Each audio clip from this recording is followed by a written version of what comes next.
Our quorum has arrived. We'll start in a few seconds. Thank you, Mr. Senator Lowenthal.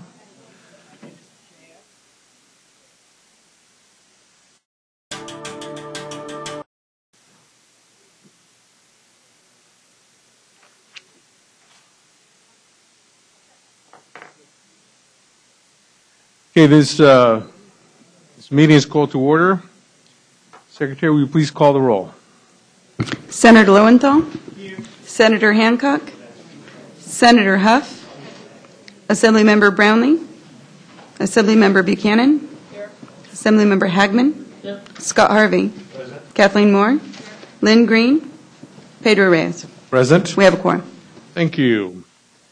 Is there any public comment? Thank you. We've established quorum.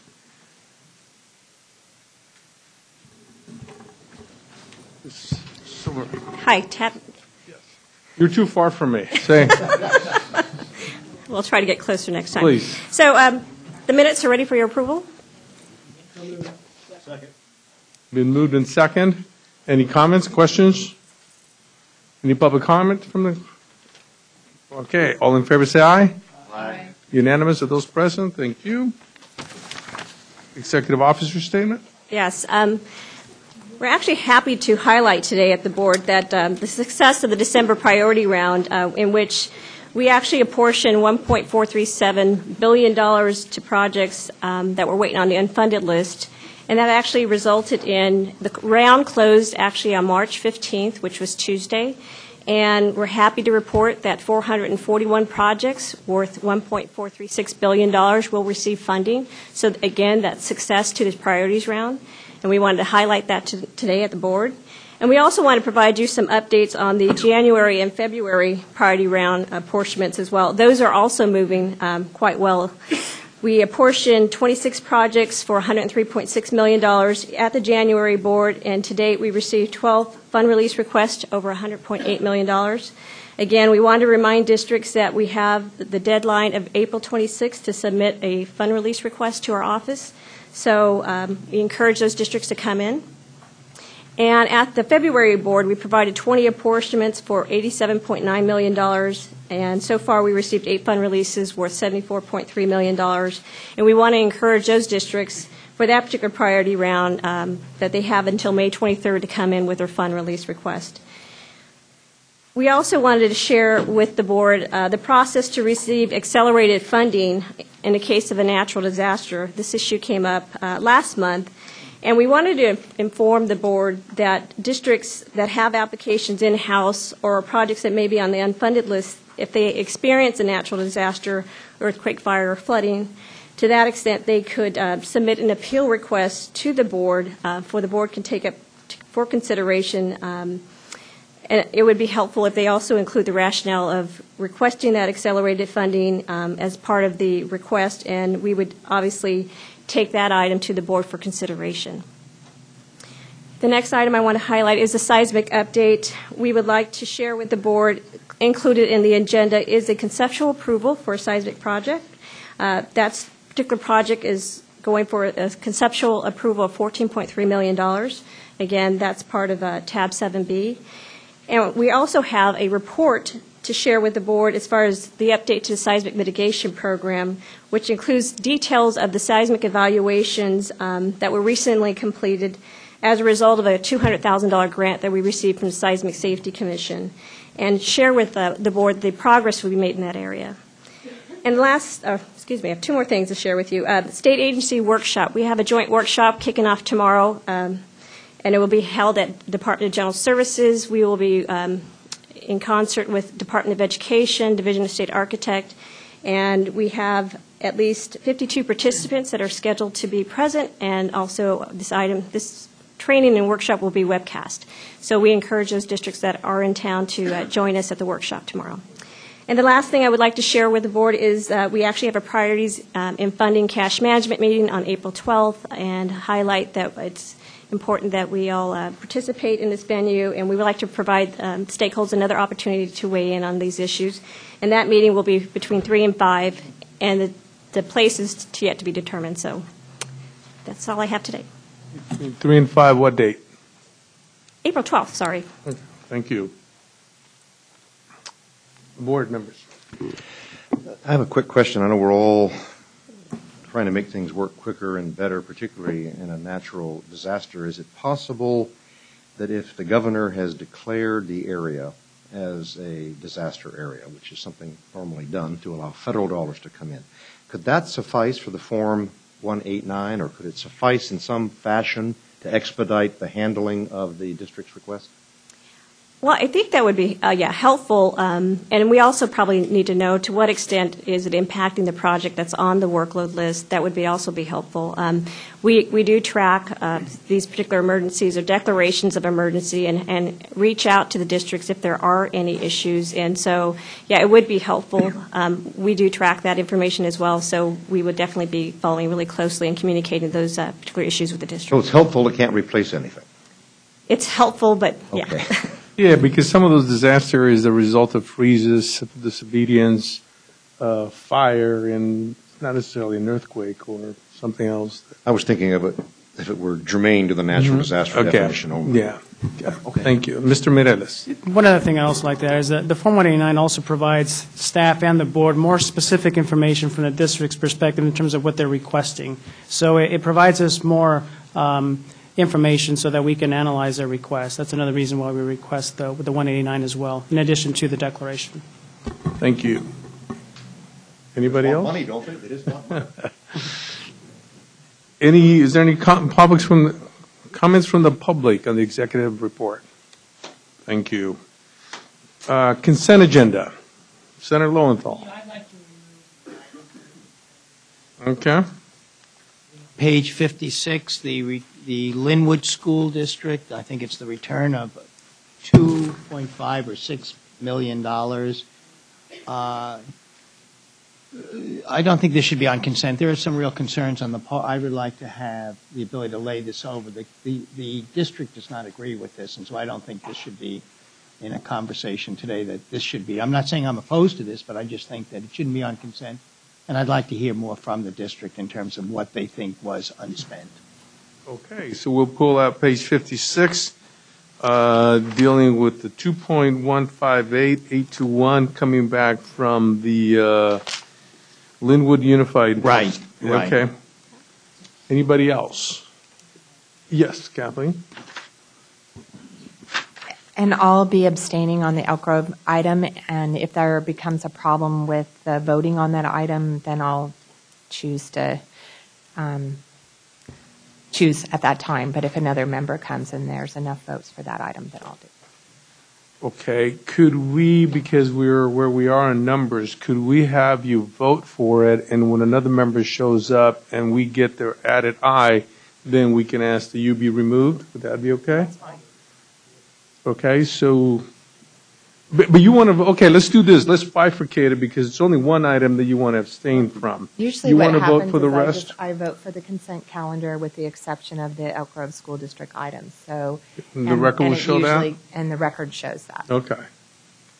And then, but to the extent that nobody else shows up, then you're an aye I vote. will consider voting for it. Okay, thank you.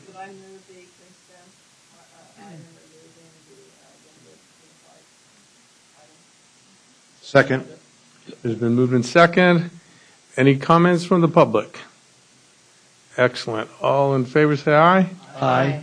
Opposed, abstained, ayes have it. Thank you. As a follow-up question, if I may, Senator Lowenthal, the pulling of the Linwood, we're setting that for a future agenda. Right, We're not just a dealing few- with it today. Right. That is right, correct. right. I just want to hear from, because it just came as quite a surprise to me this afternoon. I'd assumed that it was on the consent and everything, and they just wanted additional time to provide us information, that's all. And so Thanks for the clarity. I just wanted to know when we were going to do it. as Thank you. soon as they send us the information. Okay. Status of fund release report, tab 5.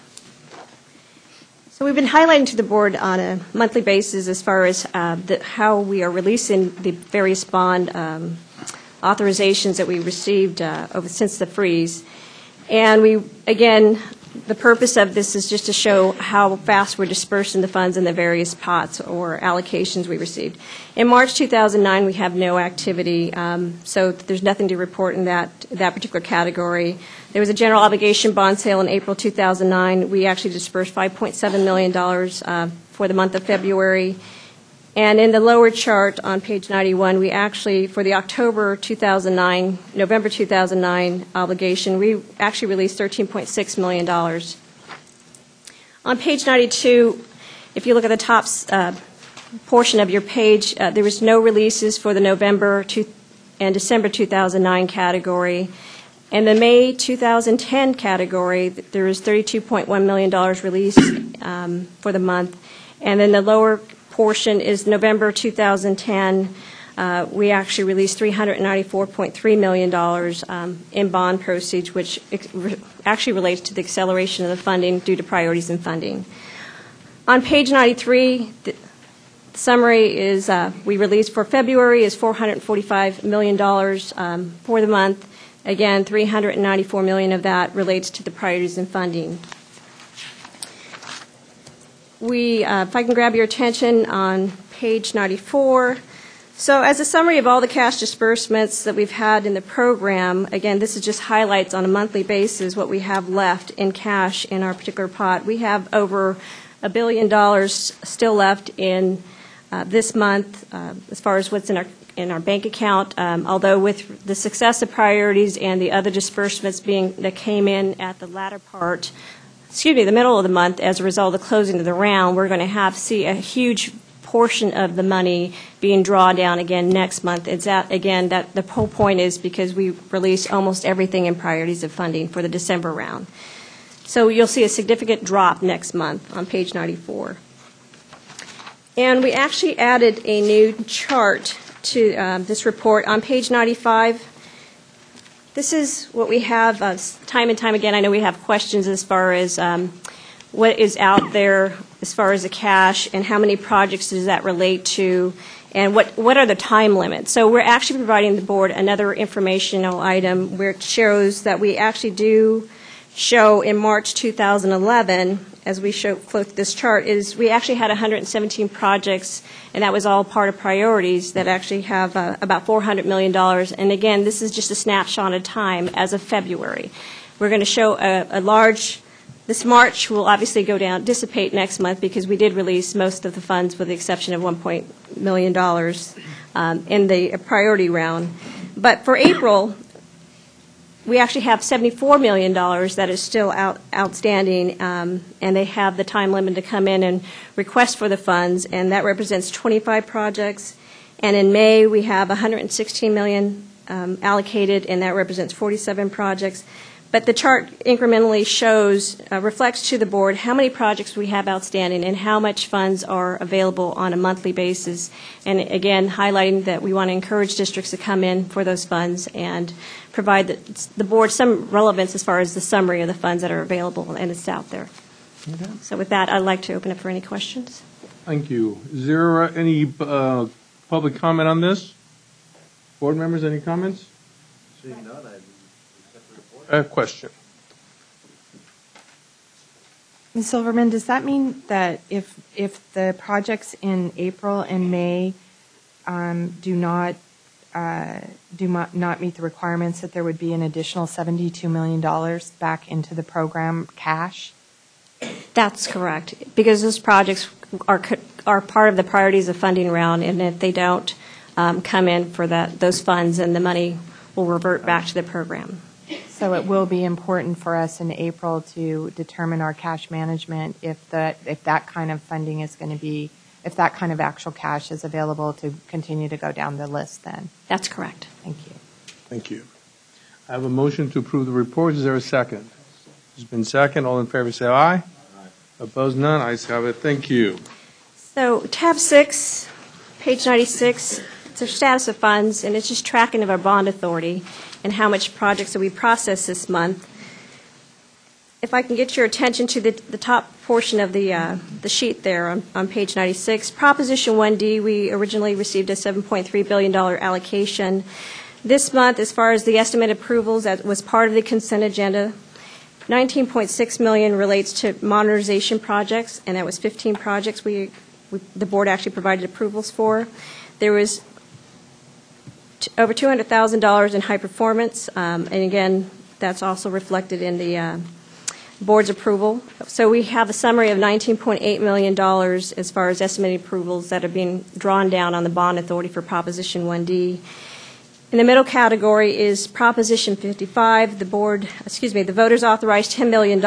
And as far as the drawdown for new construction, we posted $1.2 million, and that represented 3 projects. We actually have a posting difference here that reflects the critically overcrowded schools. And that reflects 2 projects, and we have a charter school project, and that's also being provided an unfunded approval, so that it's actually a positive balance here because we were actually making a posting correction.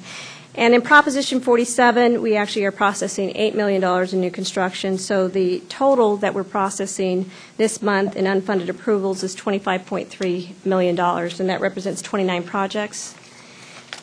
And on page 97, if I can draw your attention to the middle of the page, is the summary of the emergency repair program and the applications we've been processing. We've actually processed $51.3 million in unfunded approvals for the emergency repair program, and that represents 41 projects. So the total cash need for the emergency repair program is over $333 million. And on page 98, again, summary pie chart of where we're at with the various proposition. We've actually apportioned in Proposition 1D 19% of the original bond authorization, and we still have 22.6%, which is over 1.666 in bond authority in Proposition 1D. And in Proposition 55, again, the voters allocate $10 billion, and we've apportioned over 91% of that bond, and we still have over 4% in unfunded approvals, and we have just slightly under 4% of remaining bond authority, so we still have $372 million on the books for Proposition 55. On page 100, for Proposition 47, the voters approved $11.4 billion. We've apportioned 98.5% of that, and we still have slightly over $64 million in bond authority. And then on page 101, we actually is a summary of the new construction category with respect to all 3 bonds. And the voters approved between the 3 propositions over $14 billion in authority, and we've expended 92% of that, and we still have over $528 million in remaining bond authority in new construction, and again, seismic is part of that category, so we still have 3.6% remaining in new construction authority. And then the last chart is on page 102, and that's just a summary of emergency repair program and the settlement authority. We still have over $123 million in settlement authority left on the books, and we're aggressively processing those applications. So with that, I'll open it up to any questions. Mr. Hart. I need you to help me remember what the funding cycle is for the overcrowding relief program. That is one that has $446 million. And I think sometimes we need to be very aggressive in our outreach, making sure districts understand what the eligibility requirements are, making sure they know that they might qualify for these funds before they disappear. Where are we on the funding rounds for that? And have we done anything, or should we do anything to reach out and remind folk that you might qualify? Or here are the things that you should look at to see if you do qualify, because it's a wonderfully intended program. It's one that doesn't seem to get drawn down quickly. We've had discussions anecdotally going forward about, do we want to move this money at some point? But I'm interested in, if at all possible, using it for the purpose it was set aside. We actually had a funding round that just wrapped up January, and we actually have several applications that we're processing now. And we actually have another filing round that actually wraps up July 31st. And part of our joint workshop tomorrow is we're going to highlight to the audience, the school district community, that there are opportunities in the program that relate to overcrowded relief grant. We're going to hopefully, obviously, be successful and walk folks through the process of how you apply for those particular grants and other grants as well. So we're out there trying to stimulate some of that conversation with the districts if they're not aware about the grants and how they could qualify. So, yeah, that we're aggressively trying to provide some more outreach and some opportunities for districts to come in for those particular programs. That's great news. It's a wonderful start. I'd like the opportunity to work with you between now and July to ensure we're as robust and as thorough as we can be. But thank you. That's a wonderful anecdote. I would move approval if there are no other questions to accept these reports. Thank you. Is there a second? No? All in favor, say aye. Aye. Opposed? None? Thank you. Senator Hancock, thank you for joining us. Do we want to go back to those items that we had that we skipped?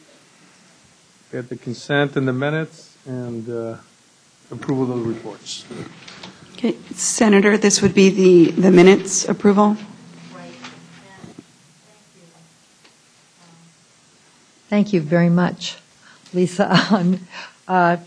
There is just an additional correction that I want to make to the minutes of the January meeting. I have it written out for Lisa. I had requested the clarification of Ms. Oropeza's request that we put off the election of the chair until Mr. Reyes could be here because he was going to be the chair. And it wasn't clarified, and what the minutes say is that I asked for clarification, but it doesn't say what it was.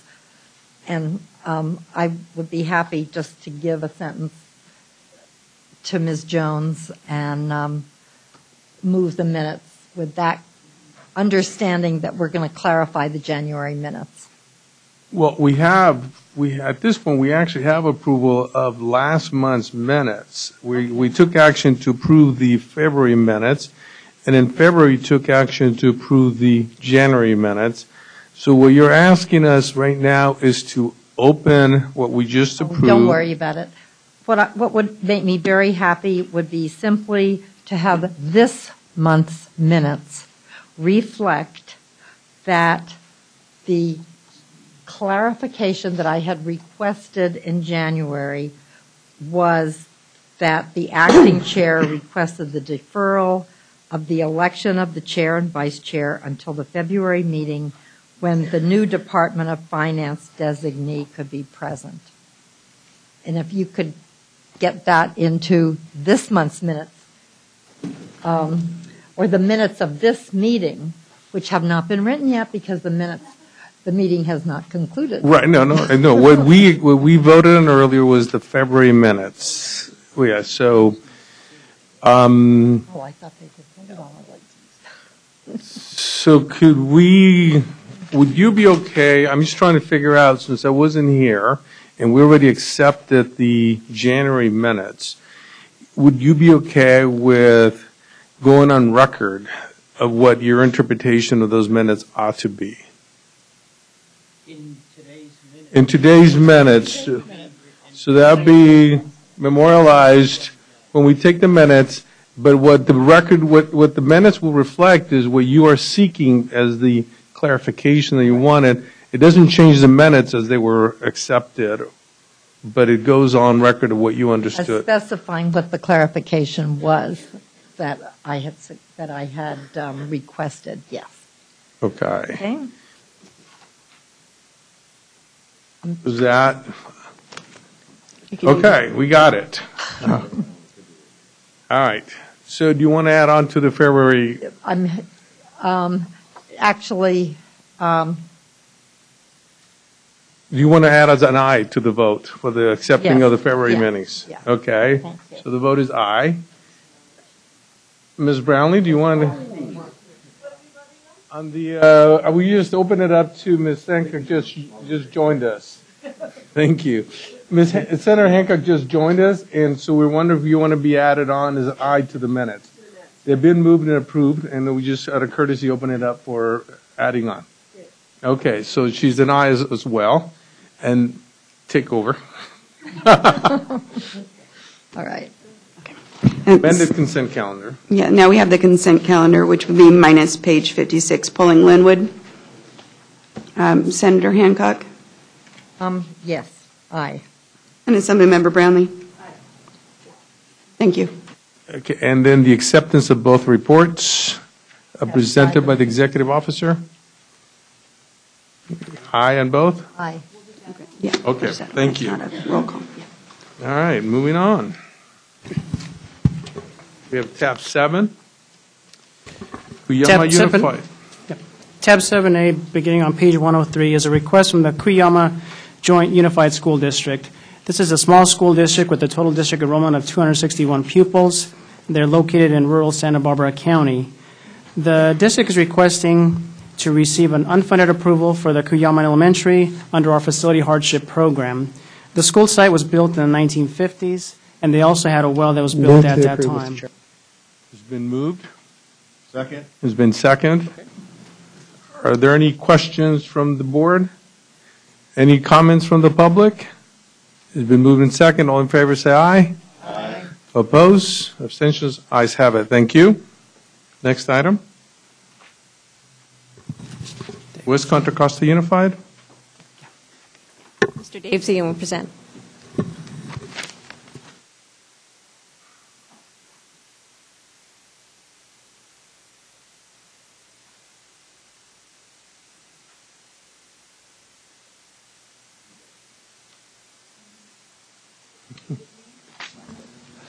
Mr. Chair, members of the board, page 106, tab 7B, West Contra Costa County Unified School District is a conceptual approval request for a seismic mitigation program project that Lisa mentioned earlier. It's our 4th project for this program, so that's good news. Why it's before you is the district is requesting beyond the fact that they meet the criteria for the seismic mitigation program, they're in the right seismic zone, and they have the right building type considered most vulnerable. But they're requesting, due to the regulation being a little vague as far as a site switch, they're requesting before you, this request for this item is to actually rebuild this facility that has been deemed to be unsafe at the Castro site from the Portola site. Staff is in support of the Seismic Mitigation Program conceptual request for $14.3 million. At the Portola site right now, the school has been closed since June of 2010, and right now we're not sure whether or not the school district will be leasing or selling the site off. So there's no issue with us as far as whether they qualify for the Seismic Mitigation Program.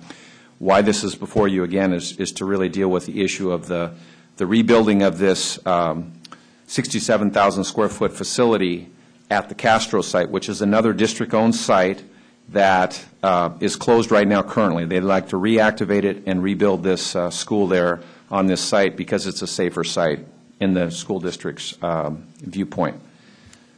Are there any questions? Are there any questions from the board? I would. I'll move recommendations 1 through 7, I guess. Good, I second it. All right. Any comments from the public? Okay, it's been moved and second. All in favor, say aye. Aye. Opposed, abstentions, I have it. Thank you. Next item, tab 8. Withdrawn, tab 9. Okay, Mr. Chair, members of the board again, tab 9, page 146. This is our latest seismic mitigation program funding update for the board. This item provides background on the first page, so I won't go through it. A lot of this has been communicated before. Unless there are questions of the board, I'll be happy to go through those facts again.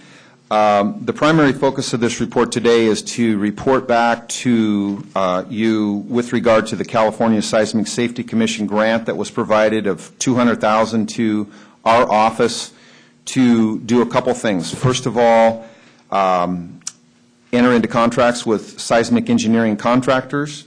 We have 2 contractors on board, north and south part of the state. And in addition, these contractors were to develop a uniform seismic evaluation template. So those things have happened in the background. And then lastly, these contractors, these seismic engineering contractors, were to use this uniform template out in the field to evaluate the ability of the district to garner funds in the seismic mitigation program. So to that end, our office actually queried school districts that were on a list that had been developed by the Division of State Architect. There were 48 school sites or buildings that had been identified on this. It wasn't sites, but 48 buildings that had been identified on this site as potentially being eligible as far as the right seismic zone, as far as the most vulnerable category. And after we queried the school districts, 16 of them, 9 of the actual school districts said yes, they would like the seismic engineering evaluations using the new template that had been developed, and those represented 38 buildings. And what you see on the bottom of page 147 are the school districts the 9 school districts that indicated yes, that they wanted to have the seismic reviews. And after the reviews are all done, because it's all wrapped up as far as the contract that we have with these structural engineers, we had 38 of the buildings yield a total of 20 buildings that are potentially eligible as long as they go forward, with plans, cost estimates and so forth through DSA and get approved plans and file an app with our office. They're ready to go. So at the bottom of page 147 are the school districts representing those buildings that I talked about earlier. At the top of page 148, you'll see the 7 school districts now. So the 9 plus 7 equals 16 school districts total, representing the other 10 buildings that districts for different reasons indicated they were not interested in the seismic reviews. I should add that the first 3 districts, Piedmont, San Ramon, and West Contra Costa County, indicated no. Well, West Contra Costa County, we just approved that one a second ago. And Piedmont and the San Ramon Valley are the first 3 projects that were approved in the seismic mitigation program. So that's kind of the answer to that. Now, the other school districts, Hayward, Jefferson, Alameda, and LAUSD, their districts for different reasons have indicated, at least at this point now, that they weren't interested. I would like to update at this point, though, to update the information relative to the LA Unified School District. We just received information today from them that they are working closely with DSA on these seismic issues for the buildings indicated on the list that we have. So they're working through this process right now, and so in the future we'll have more information hopefully to report out on LA Unified School District. The other thing I'd like to report to you is per Senator Hancock's request, we did convene a seismic program workshop with representatives from two legislative member representatives. We had the California Seismic Safety Commission members. There we had 3 people from that representing them. DSA representatives, representatives from OPSC, CUYAMA, and we also had Department of Finance representative that discussed current methodology in the program, whether or not we were determining seismic risk the appropriate way. We also looked at the California model, what we're currently doing in the seismic mitigation program, juxtaposed to what's happening in the Oregon situation, where they have a more simplistic view of it, utilizing a federal FEMA model numerical rating. There were a lot of discussions along those lines also, whether or not maybe the spectral acceleration rating we're currently using maybe should be adjusted. There was no consensus as far as lowering thresholds or anything like that. It was just an initial meeting. But preliminarily, the experts that we had indicated that it appeared that we were on the right track as far as, the ground shaking motion, that the protocols there were good. As far as whether we need to lower thresholds, and maybe, at this point, that's a discussion for another time. Lastly, I'd like to report to the board that at the California Seismic Safety Commission, there was a meeting on the 10th of March, and I presented to them the report that I'm providing to you now, also the findings of what happened with the use of the template, and also reported to them the actual dollars that are left in the original $200,000 grant. $77,000 remains after all the final billings have been tallied up. And my request was to seek approval from the from the California Seismic Safety Commission to retain those funds for future outreach and whatever changes may happen to this program. There may be other districts that could potentially be identified in the future. So they granted the request, so that concludes my report at this point as far as what is going on with the program right now. Are there any questions? Any questions? Ms. Hancock? I just had a comment.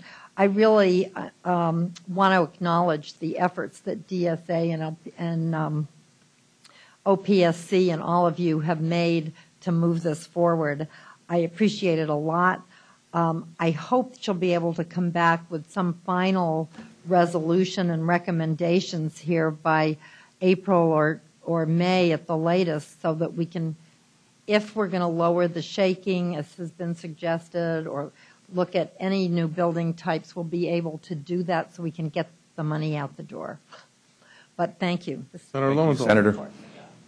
I want to thank staff for the report. I also want to thank Senator Hancock for providing leadership in the development of the working group that we've done. do we need, first it's just a procedural one. Do we need to in any way have a formal motion for the working group, or is that's just because there was a letter, or is that just fine? I think it's just fine. I think we can acknowledge the report. It's really what the staff recommendation. It's fine. So you want to take an action to acknowledge the report? Is there a motion? I just want to know yeah, I'd like to.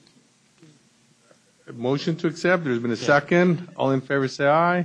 Aye. Abstentions? None. No good. Okay, approved. The other part that I have is, the question of a lot of this was why are districts not accessing this money? Is there any issue about how we're going to address the issue, or should we address it if districts do not have matching funds to meet this? Is that really signed? I have not heard that about their own access to funds. There is a matching requirement, and will we be addressing or looking at the whole issue of matching funds for this? Is that a potential issue to be raised and dealt with? I can tell you, Senator, that we early on performed outreach relative to our financial hardship program that augments a facility hardship on up to 100% of the costs of an eligible project. Obviously, if they do not qualify for financial hardship status, then we're kind of back to what you're talking about. Right. But we'll continue to do outreach with the current ones when we do further outreach to see if, sometimes statuses change, and then in new school districts. Beyond that, there may need to be some other discussions, possible legislative changes. That's right. I would like you to at least address that issue and get back to us if that's really one of the reasons why districts are not availing themselves to these resources. Okay, Senator, Ms. Buchanan. We have, roughly 1,000 school districts and 10,000 schools in the state, and the Field Act has been in place for 60 years, right? Right. And so, I'd like to think that most of our schools, meet the standards, even though we know they've changed over time. And I don't know how. I think it's not feasible to go out and inspect every school. So my interest is in, what should the standards be? If your panel believes that the shaking standards or whatever are defined adequately, we need to know what those standards are. So when schools apply, we know. Our goal is safety as much as it is trying to spend money. And if we don't have demand on the money, then I do think we should look at whether or not we move it over to the Facilities Hardship Program and make this one of the criteria, expand the criteria for applying. But, we need to, figure out how we're best going to deal with this. So ultimately the money is spent for school repairs. Well, here's what I like to do to this end. I know this issue's come up before, and there's been a lot of interest on this. I know when we had the meeting on cash management or priorities and funding last time, this issue came up, the transfer of money, but I know that folks were concerned about doing the transfers. So I'd like to elevate this a little bit and have folks from the board work on this. I'd like to have Mr. Harvey chair a subcommittee with Ms. Buchanan and Ms. Brown to look at this and bring back to the board some of the staff that's done some work, some of the constituents have some interest, and bring back to the board where we should be heading on this. And I'd like to have that conversation to occur at subcommittee level, so it's a public setting, and we know what the interest is and what folks would like to do, and then just bring it back and have them vetted. There's, close to $200 million of schools, and there's definitely the need out there for seismic. But we want to make sure it's spent properly and not wasted, since it's a very limited pot. So I like to do that. Pardon?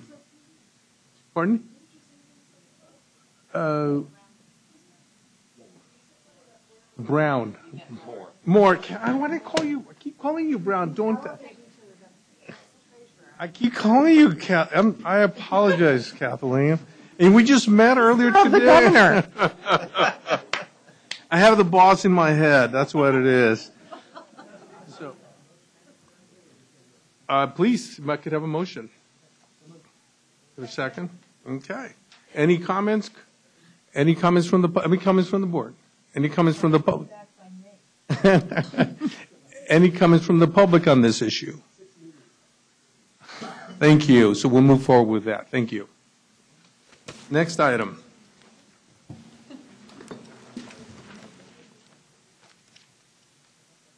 Rules.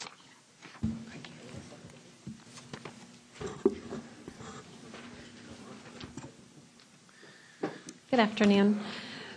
Behind tab 10, we have the report on the outcome of the February subcommittee meeting on rules and procedures. And of the topics discussed at that meeting, one is being presented today for full board consideration, and that relates to the appeals process.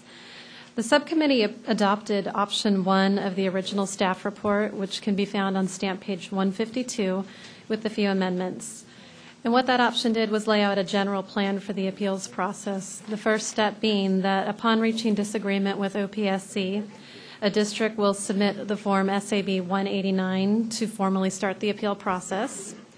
The timeline for appeals to come before the board shall be 90 to 120 days, unless the appeal is related to a health and safety issue, in which case the timeline will be shortened to 60 to 90 days.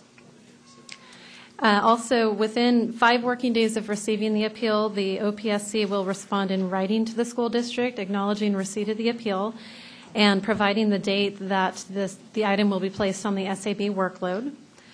And also, requests for postponement may be made by the district or OPSC, but must be submitted in writing to the chair and the vice chair no later than 5 working days prior to the board meeting. In addition, the subcommittee requested that an appeal timeline that fits within that 90 to 120 days be developed by OPSC, and we have provided that here on attachment B, and that's on stamp page 160. And so with this item, we are seeking direction regarding adoption of the general appeal procedure recommended by the subcommittee, as well as seeking approval for the timeline that's presented by OPSC on attachment B. With that, I'd be happy to answer any questions. Senator Lowenthal. Yeah, I think you've done a good job. The question that the subcommittee has done on rules and regulations, I think the problem that I have is the request for postponement section, which was on page 152, which requires districts to request a postponement of an appeal board date. I think they have to do it, as we say, at least 5 days before the hearing. They're not going to receive the OPSC report until even closer than that 5 days, because we receive that report before they do. So there may be very useful information in what OPSC says in that report, and they don't have a chance to respond to that before that appeal comes up. I think we should get, what I would like to do is to remove the restrictions on the 5 days, or at least raise that issue. I think I would personally amend it, because it's very difficult to appeal something if you haven't seen the report by OPSC. Mr. Hagman. Thank you, Mr. Chair. And, if I'm not mistaken, by going through this yesterday, there weren't definite timelines. There were more guidance lines for these, weren't they? To try to get the process done in an X amount of period of time. Would the school districts have the opportunity to have a chance to have their staff look at it, review this, to do it, even if it wasn't exactly in 5 days, maybe it's 2 weeks. But it's kind of like trying to set a guidelines down so you get the process moving. They have some benchmarks. If you're 2 months into it, you're only in step 2, that means you're falling behind. Was that my understanding correct or no? So just to also point out that the process right now would require that we send notification to the district within 70 days of receiving the appeal. There, we would let the district know what the final recommendation by the OPSC would be. We would give them 10 days to review and respond to the OPSC before it actually goes to the board. So there is an opportunity for us to relay our position to the district, give them an opportunity to review our position, and then respond accordingly. Again, this is before it actually gets to the agenda. Ms. Moore. As I understand the option 1, the wording in the request for postponement says an approval or disapproval shall be communicated in writing to the party seeking postponement no more than 5 working days. So to me, that's a shall. There's no flexibility there. And if that is the case, and what you're suggesting, Senator, is to give the districts more time, I would recommend that we remove that sentence from the option 1 to do what you're asking. That would meet my objection or my concern. It's just that they have an adequate time and opportunity, and that would certainly do it. If I may, while I have no objection to that change, I want to make sure I understand what we were told about our obligation to get this report in their hand timely so that 5 days becomes reasonable. Do we have another shall in here that says this staff report, which the district should have the right to review and comment on, is going to be received well in advance of when this 5-day clock would become effective?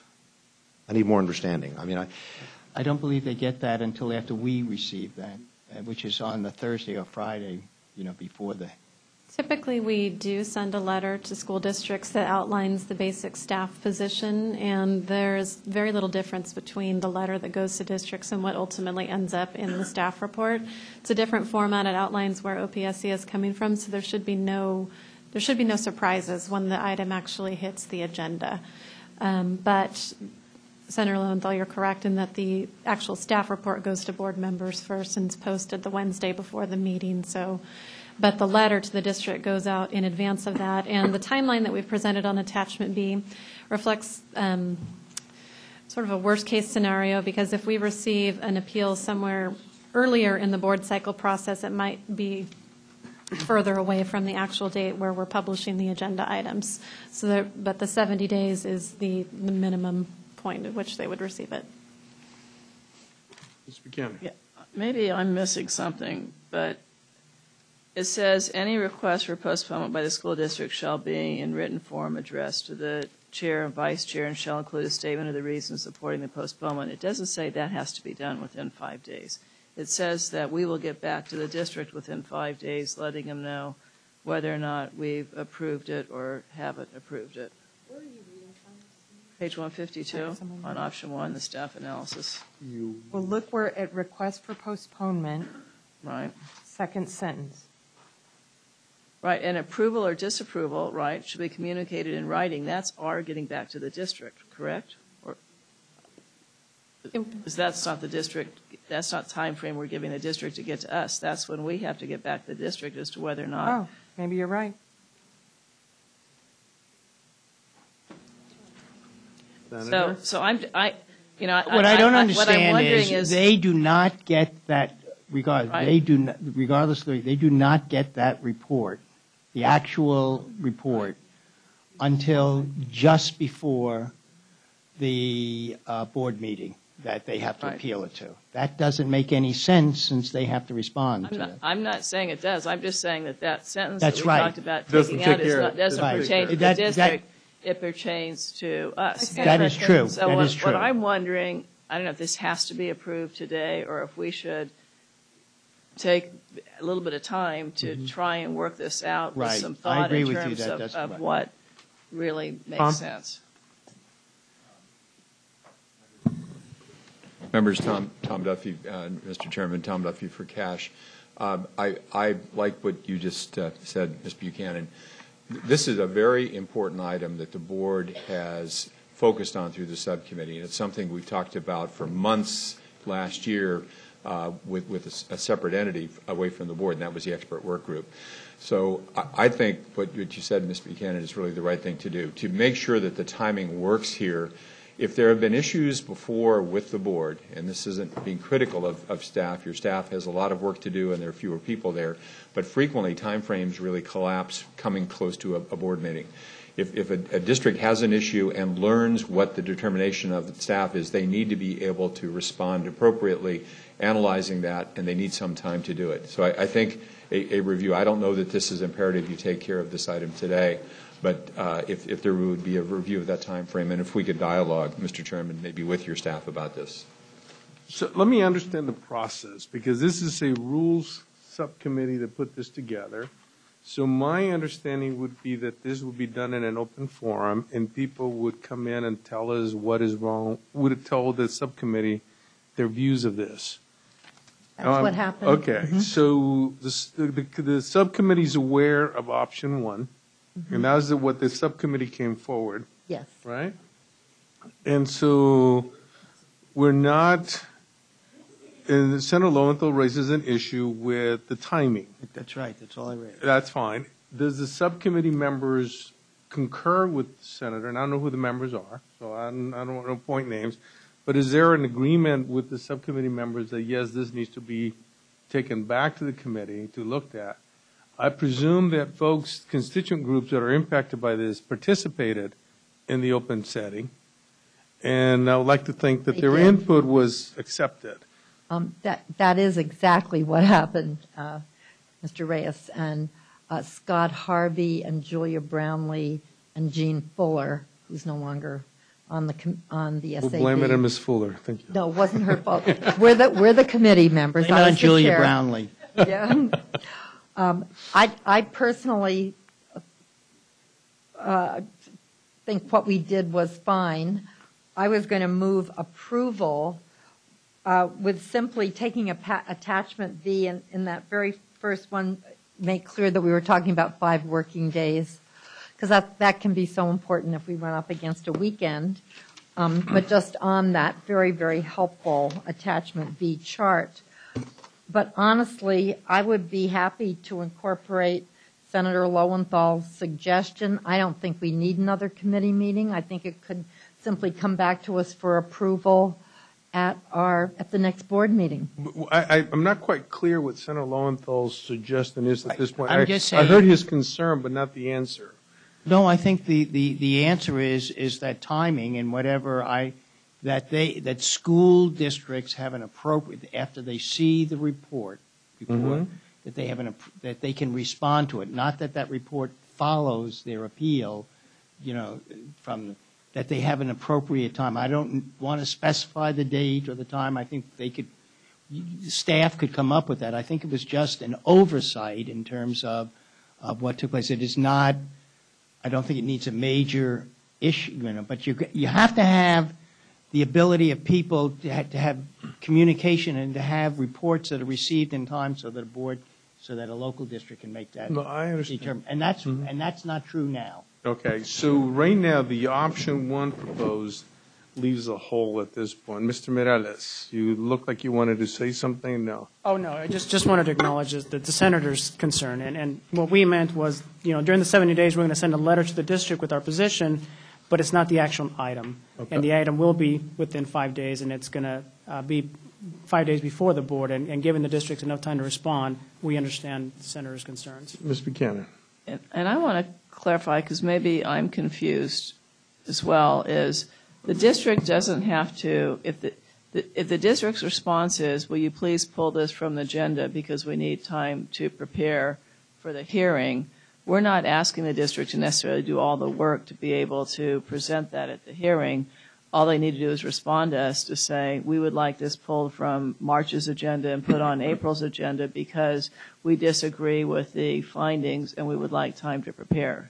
So they just really need time we know exactly they see it and they can ask that it be pulled. That's right. Okay. So what I'm hearing right now is that we take no action on this, send it back to staff to clarify, because I'm not hearing what the Senator Hancock. Yeah. Okay. So Senator Lowenthal, do you have an amendment to propose? Because I'm very happy to move adoption of recommendation number 1 with just the addition of working modifying days before 5 on the attachment B. This is approval that should be communicated. Second. I want to see what the amendment looks like. I'm not ready to. direct staff to bring it back here. Right.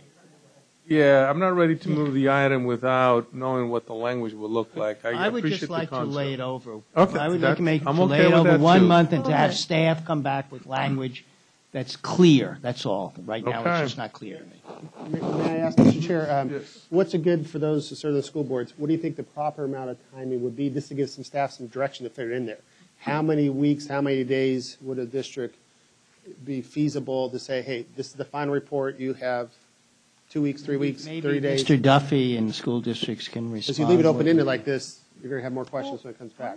One comment is that it's kind of confusing, but maybe if we understand it, we can help better give the direction.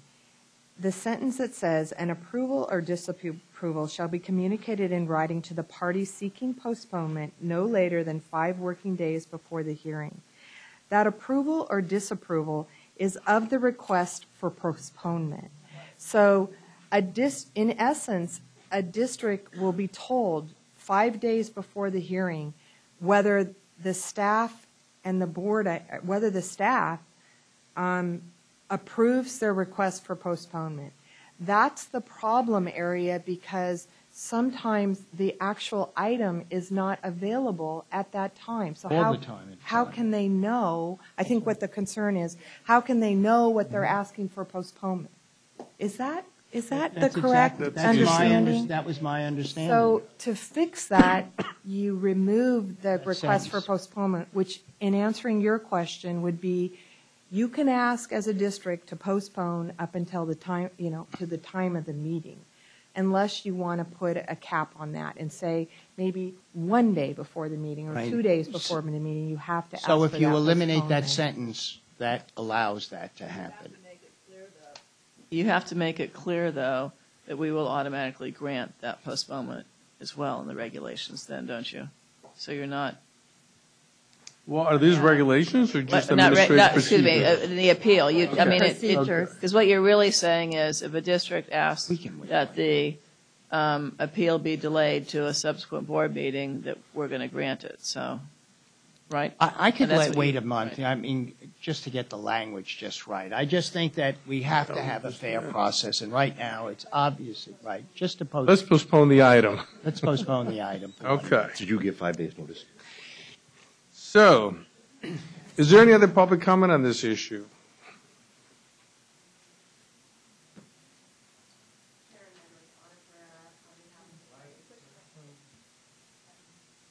I've never done this before.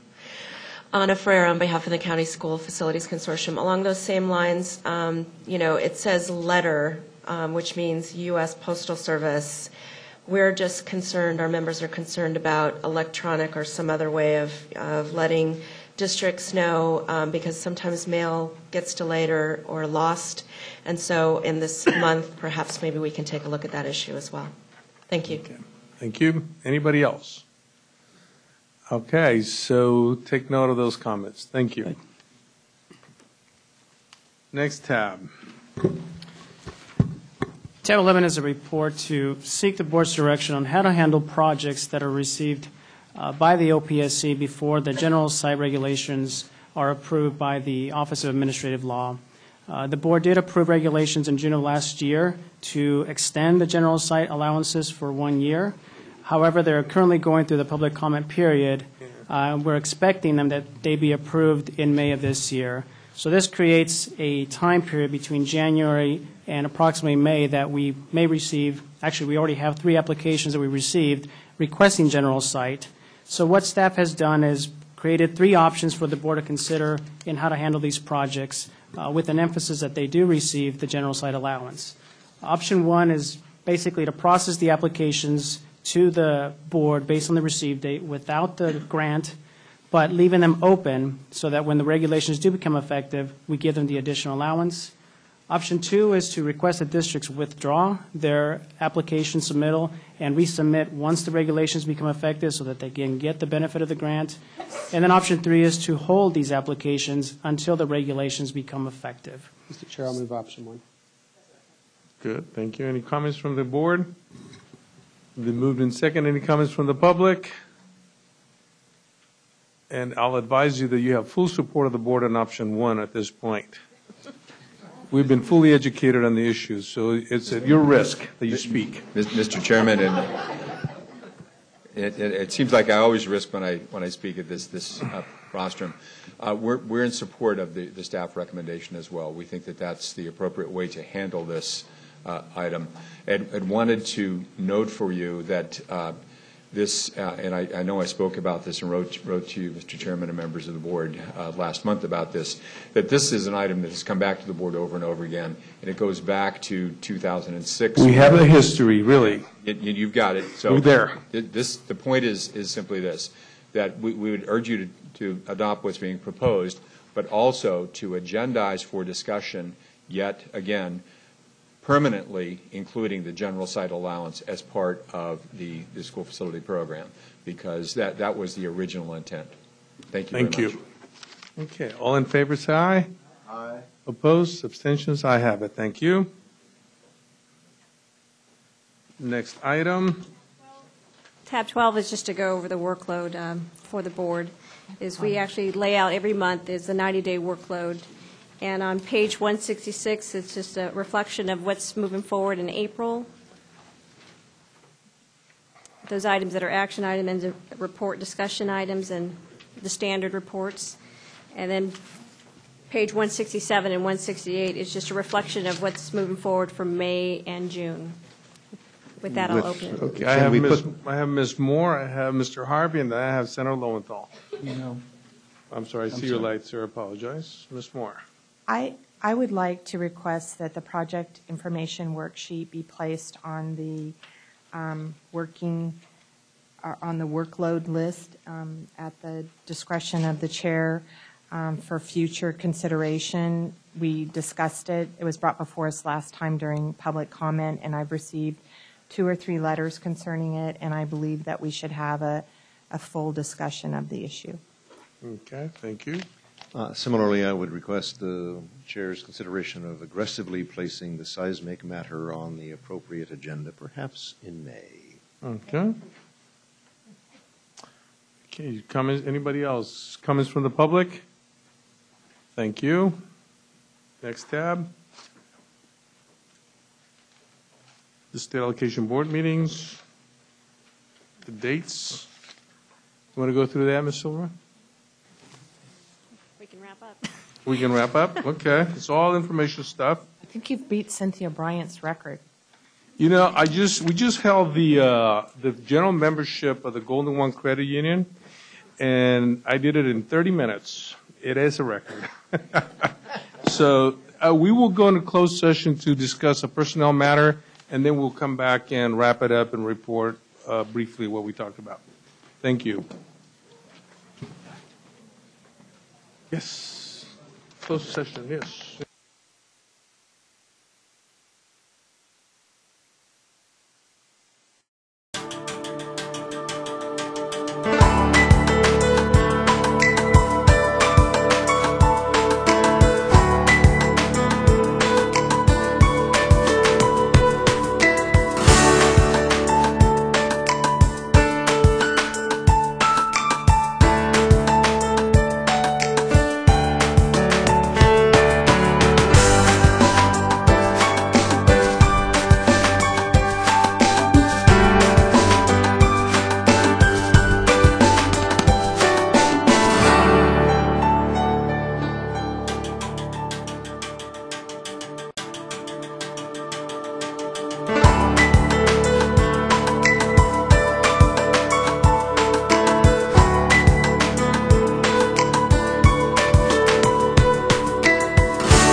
Okay.